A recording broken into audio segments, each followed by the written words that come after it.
యేసుని ప్రేమ, యేసుని ప్రేమ.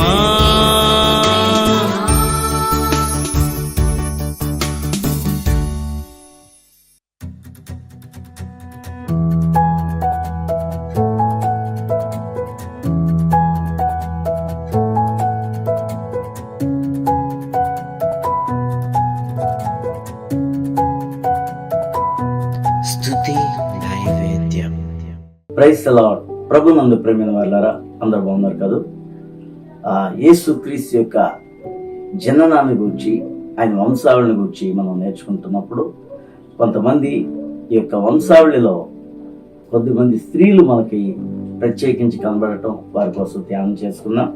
ఈరోజు మత్తయి సువార్త 1వ అధ్యాయము 17వ వచనాన్ని చదువుకుందాం. ఇట్లు అబ్రహాం మొదలుకొని దావీదు వరకు తరములన్నీ 14 తరములు. దావీదు మొదలుకొని యూదులు బబులోనుకు కొనుపోబడిన కాలం వరకు 14 తరములు. బబులోనుకు కొనుపోబడిన మొదలుకొని క్రీస్తు వరకు 14 తరములు. ప్రార్థన చేస్తున్నాం. కృప కలిగిన మా తండ్రి, నీ కృపలో మమ్మల్ని జ్ఞాపకం చేసుకోండి. మరొకసారి నీ దాసుని మరుగు చేసి ఆత్మచేత సంధించి, నోటికి మాటలు అందించి, నాలుకను వశపరుచుకొని ఈ యొక్క లేఖన భాగంలో విలువైన విషయాలను, మర్మమైన విషయాలను మాకు తెలియచేయమని యేసు నామమున ప్రార్థన చేయుచున్నాం తండ్రి, ఆమేన్. ప్రియమైన వాళ్ళారా, దేవుని వాక్యం చాలా స్పష్టంగా చెప్తుంది, వివరంగా చెప్తుంది. చరిత్రలు కూడా అది సత్యమని రుజువుగా చెప్తుంది. ఇక్కడ అబ్రహాము మొదలుకొని దావీదు వరకు తరములన్నీ 14 తరములు. ఇక్కడ క్రీస్తు వంశావళి చెప్పిన తర్వాత అబ్రహాముతో స్టార్ట్ చేసి, అబ్రహాంతో ఎందుకు స్టార్ట్ చేస్తున్నాడు దేవుడు అంటే, అంతకు ముందు వారు లేరా? అంతకు ముందు వారు కూడా ఉన్నారు. కానీ అబ్రహాము విశ్వాసులకు తండ్రిగా దేవుడు అతన్ని ఏర్పాటు చేసుకున్నాడు. అబ్రహాము దేవుణ్ణి నమ్మెను, అది అతనికి నీతిగా ఎంచబడెను. అబ్రహాము దేవుడు చెప్పినట్లుగా ప్రతీదీ చేయడాన్ని బట్టి అబ్రహాం అంటే దేవునికి కూడా నమ్మకం కలిగింది. ఒక విషయం అండి, దేవుడు మనల్ని నమ్ముతాడు, మనము దేవుణ్ణి నమ్మాలి. మనము దేవుణ్ణి నమ్మితే సరిపోదు, నిన్ను నన్ను కూడా ఆయన నమ్మితే మన పట్ల ఆయన వాగ్దానాలు ఉంటాయి. ఆ వాగ్దానాలు మన పట్ల నెరవేరుస్తూ దేవుడు మనల్ని ఆశీర్వదిస్తాడు. హల్లెలూయా. అబ్రహాంను దేవుడు పిలిచినప్పుడు ఆది కాండంలో 12వ అధ్యాయం మొదట చదివితే మీరు తర్వాత చదవండి. అక్కడ ఉంటాడు, నేను చెప్పినట్లుగా వింటే, నేను చూపించే దేశానికి వస్తే, నేను ఆజ్ఞాపించే ఆజ్ఞలను పాటిస్తే నీ నామమును నేను మహిమపరుస్తాను అంటాడు. దేవుని నామాన్ని మనం మహిమపరచడమే కాదు, కానీ దేవుణ్ణి మాట వినే భక్తులందరి పేరును కూడా దేవుడు ఏం చేస్తాడంటే ప్రఖ్యాతిగాంచినట్లుగా వారి కీర్తిని దేవుడు ఏం చేస్తాడంటే ప్రచురము చేస్తాడు.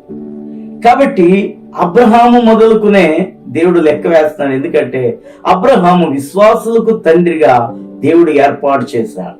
అబ్రహాముకి ఎంత విశ్వాసం అంటే, దేవుడు ఏది చెప్తే అది చేయడం తప్ప ఇంకొక మాట మాట్లాడటం అనేది లేదు. దేవుడు ఏదైనా మాట్లాడితే అబ్రహాం అని పిలవగానే చిత్తం ప్రభు అంటాడు. చాలా మంది భక్తులు చిత్తం ప్రభు అంటారు. ఈ రోజు కూడా దేవుని చిత్తం అయితేనండి, ఒక మీటింగ్ పిలిస్తే ఆ మీటింగ్ మేము వస్తామండి అనేవాళ్ళు ఉన్నారు, మంచిదే. కానీ దేవుని చిత్తము దేవుడు చెప్పిన తర్వాత అది ఎంత కఠినమైందైనా సరే అబ్రహాము పాటించే వ్యక్తి. అబ్రహాం చరిత్రను మనం చూస్తే, అబ్రహాముని దేవుడు పిలిచినప్పుడు అతనికి 75 సంవత్సరాల వయసు, ఆ తర్వాత 25 సంవత్సరాలు అనేక పరీక్షలు పెట్టి అతన్ని ఎక్కడికి వెళ్ళమంటే అక్కడికి వెళ్ళటాన్ని చూసి చివరిగా ఒక కుమారునిచ్చి 100 సంవత్సరాలప్పుడు కుమారునిచ్చి అబ్రహాము విశ్వాసులకు తండ్రి ఎలా అయ్యాడో చెప్తున్నాను.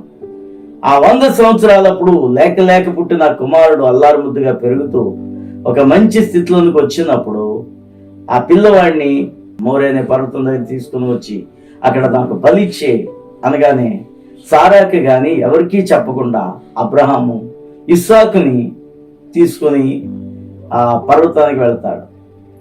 సారాకి చెప్తే సారా ఒప్పుకుంటుందా? లేక లేక పుట్టిన కుమారుని దేవుడు చెప్పాడని బలిస్తావా? అసలు దేవుడే చెప్పాడో లేకపోతే ఆ దుష్టుడే చెప్పాడో? ఇలా దేవుడు చెప్పడం అని కూడా వాదించవచ్చు.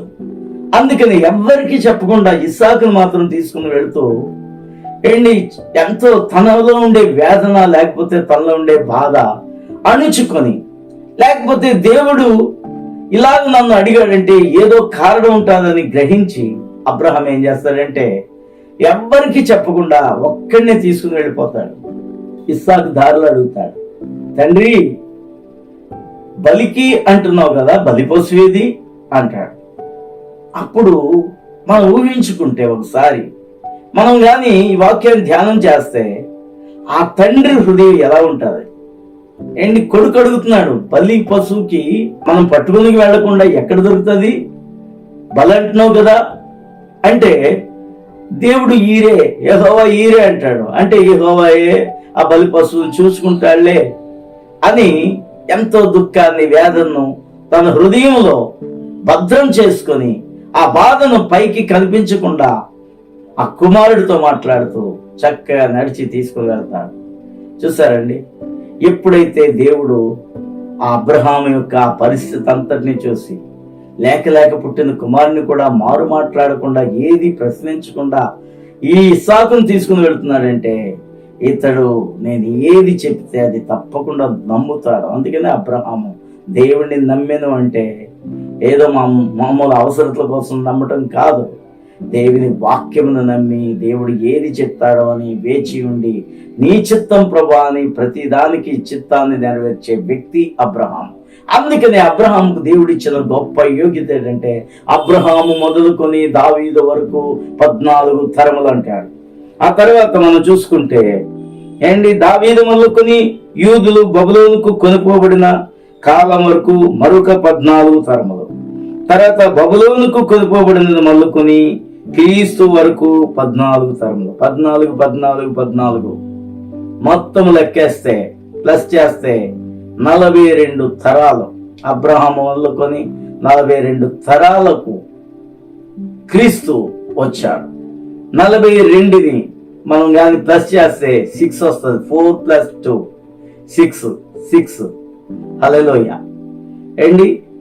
మొదటి 6 6వ రోజున చేయబడిన మొదటి వ్యక్తి ఆదాము అయితే 14ను కలిపితే 42 తరాల తర్వాత వచ్చినది క్రీస్తు.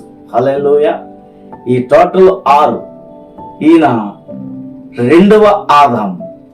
మొదటి ఆదాము పాపమును తీసుకొచ్చాడు మానవ జాతికి.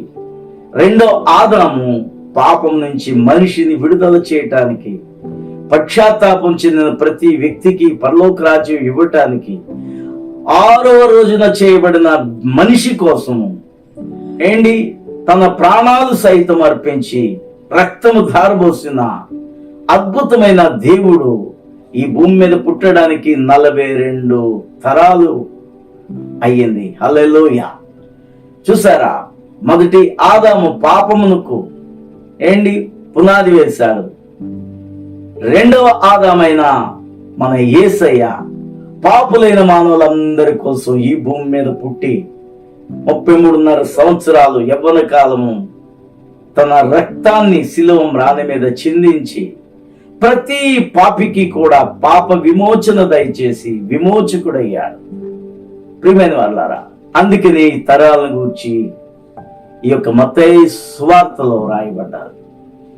అబ్రహాం మొదలుకొని దావీదు వరకు 14 తరాలు. 14 దావీదు మొదలుకొని బబులోను చెరలోనికి వెళ్ళిన ఆ కాలం వరకు కూడా 14 తరాలని. మరి ఆ తర్వాత బబులోను నుంచి వారు విడుదల పొంది లేకపోతే కొనుక్కోబడినది మొదలుకొని క్రీస్తు వరకు 14 తరాలని ఇక్కడ చెప్పబడ్డది. బబులోనుకు కొనుక్కోబడినది మొదలుకొని క్రీస్తు వరకు 14 తరాలు. హల్లెలూయా.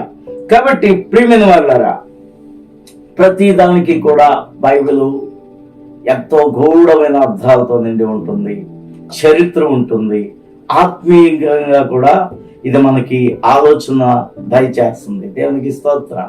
కాబట్టి ప్రియమైన వాళ్ళారా, యేసుని నమ్మటం అంటే ఏదో మనం కట్టుకలను నమ్మిన వాళ్ళం కాదు. చరిత్ర కలిగిన ఏంటి యుగ పురుషుణ్ణి, క్రీస్తుకు పూర్వము క్రీస్తు శకము అని విభజింపబడిన క్రీస్తుని మనము నమ్ముకున్నాం. ఈ యేసే మనకి రాజు, ఈ యేసు రక్షకుడు, క్రీస్తు రాజు. యేసు క్రీస్తు అనగా రక్షకుడైన అభిషిక్తుడు తన రాజ్యానికి పాపులైన మానవులను ఆహ్వానిస్తున్నాడు. క్రిస్మస్ అంటే నీ హృదయంలో యేసుని చేర్చుకున్నట క్రిస్మస్. హల్లెలూయా. అబ్రహాము మొట్టమొదట యేసును చేర్చుకున్నాడు కాబట్టి అతను మొదలుకొని ఈనాటి వరకు కూడా క్రీస్తును నమ్ముకున్న ప్రతి ఒక్కరు కూడా యేసయ్య రాజ్యానికి, యేసు క్రీస్తు రాజ్యానికి వారసులం అవుతాము. హల్లెలూయా. అందుకనే అంత గొప్ప దేవుడు రిక్తుడుగా తనను తాను తగ్గించుకొని ఈ భూమి మీద నరుడుగా పుట్టడానికి ఇష్టపడ్డాడు.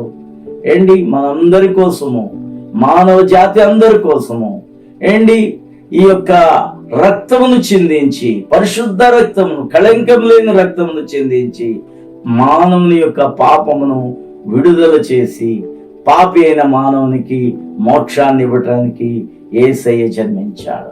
ఆ యేసుని చేర్చుకుంటే అదే నిజమైన క్రిస్మస్. ప్రార్థన చేసుకుందాం. మహాపరిశుద్ధుడా మా తండ్రి, మీకే వందనాలు నాయనా. నీ కృపలో మమ్మల్ని మరొకసారి జ్ఞాపకం చేసుకుని దీవించి ఆశీర్వదించండి. ఈ వాక్యం వింటున్న ప్రతి ఒక్కరి హృదయాన్ని తెరిచి వారు హృదయంలో నిన్ను చేర్చుకునే భాగ్యము, అసలైన క్రిస్మస్ ని జరిపించుకునే జ్ఞానము అందరికీ దయచేయమని యేసు నామమున ప్రార్థన చేయుచున్నాం తండ్రి. ఆమేన్. Praise the Lord. ప్రభువునందు ప్రియమైన వారలారా, గొల్లప్రోలు ఈహెచ్ఎం మందిరం నందు 13వ తేదీ సాయంకాలం 6 గంటలకే క్రిస్మస్ సంబరం రామశెట్టి చిట్టయ్య గారి మిల్లు ప్రక్కనే దేవుని మందిరపు మేడ మీద ఈ యొక్క క్రిస్మస్ జరుగుతుంది. మీ అందరినీ ప్రేమతో ఆహ్వానిస్తున్నాం. వచ్చిన వారికి ప్రేమ విందు కూడా కలదు. కొరియోగ్రఫీస్, స్కిట్స్, మరి అనేక కార్యక్రమాలు, క్యాండిల్ సర్వీస్, కేక్ కటింగ్ ఇవన్నీ కూడా ఉంటాయి. మీ అందరినీ ప్రేమతో ఆహ్వానిస్తున్నాం. ఇట్లు మీ సహోదరుడు ఎండి రాజు.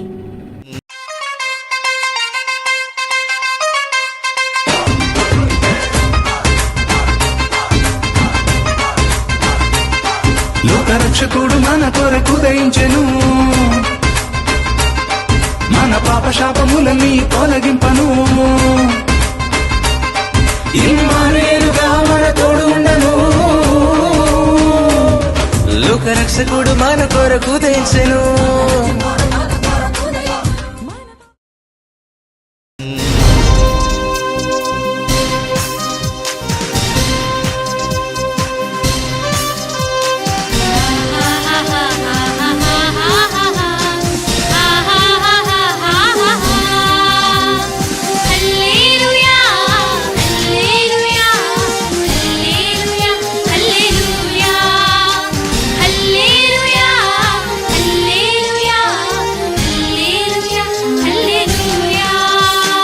అబద్ధ బోధలను కూల్చే అగ్ని బాప్తిస్మం మాకీయుమా.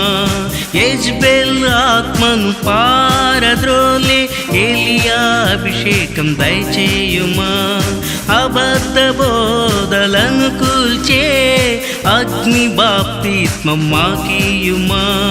యెజ్బెల్ ఆత్మను పారద్రోలే ఏలియా అభిషేకం దయచేయుమా. కడవరి మందిరపు మహిమా మునుపటి మందిరము మించునని ప్రవచన లేఖనాలన్నీ ఈ కాలమందే